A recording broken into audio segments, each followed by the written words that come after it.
End of life care किंवा एखादा आजार झाल्यानंतर, न बरा होणारा आजार झाल्यानंतर शेवटच्या काही दिवसात काय काळजी घ्यावी.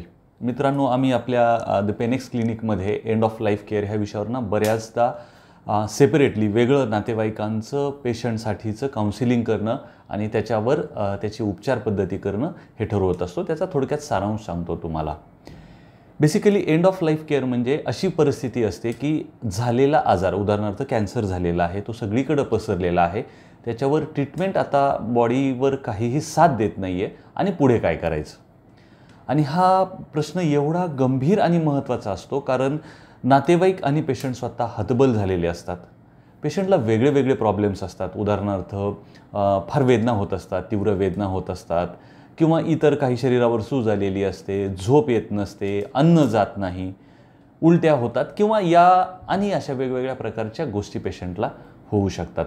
आणि यामध्ये नेमकं असं होतं की ती परिस्थिती अशी असते की यात हॉस्पिटलला घेऊन गेलं तर हॉस्पिटलमध्ये ICUमध्ये टाकतील का, किंवा ॲग्रेसिव्ह थेरपी करतील, त्याच्यामधून काही उपयोग होणार नसेल, पण तसं जर झालं तर ते पण त्याच्यावर पण गायडन्स काय असतो, तर याबद्दल आज तुम्हाला मी माहिती देतो. मित्रांनो, बेसिकली एंड ऑफ लाईफ केअरमध्ये आपण सगळ्यात प्राथमिक उद्दिष्ट आपलं असं असतं की पेशंटला जेवढं काही आयुष्य राहिलेलं आहे, ते कदाचित काही तासात असेल, काही दिवसात असेल, काही आठवड्यात किंवा काही महिन्यात असेल, तर ते आयुष्य आपल्याला कम्फर्टेबल करायचं असतं पेशंटचंच.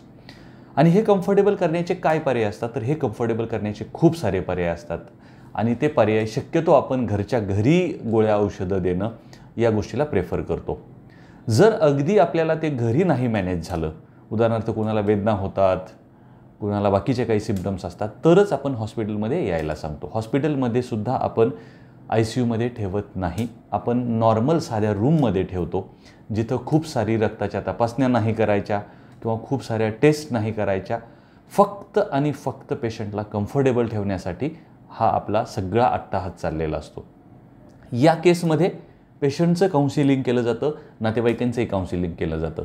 याचं कारण असतं की जर शेवटच्या काही दिवसात पेशंटला समजा खूप वेदना झाल्या आणि त्यात वेदना होतानाच किंवा त्या दरम्यान त्याचा मृत्यू झाला, तर ह्याचा एक खूप निगेटिव्ह इम्पॅक्ट हा नातेवाईकांच्यावर होत असतो. कारण त्यांच्या मेमरीज ह्या सगळ्या त्या वेदनेच्या रिलेटेड असतात, पूर्वीच्या रिलेटेड नसतात. आणि त्यामुळे जे जवळचे त्यांचे मित्र आणि नातेवाईक मंडळी असते, यांना आयुष्यभर ह्या निगेटिव्ह भावना मनात त्रास देत राहतात, जाचक करत राहतात, एक गिल्ट फील देत राहतात.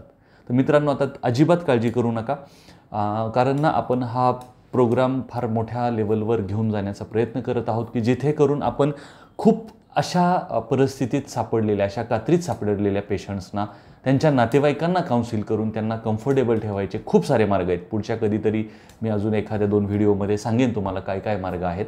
तर खूप मार्ग आहेत, खूप प्रॉपर वेने या गोष्टीची ट्रीटमेंट करता येऊ शकते आणि खूप त्यांना कम्फर्टेबल आपल्याला असं राहिलेलं आयुष्य ठेवता येऊ शकतं आणि ते आपण निश्चित करणार आहोत. मित्रांनो, हा प्लीज व्हिडिओ खूप साऱ्या लोकांच्यापर्यंत शेअर करा, कारण मला खरंच असं वाटतं की त्या प्रत्येक मरणाऱ्या व्यक्तीला एका डिग्निटीने राहिलेलं आयुष्य जे काही असेल ते घालवण्याचा निश्चित हक्क आहे. धन्यवाद.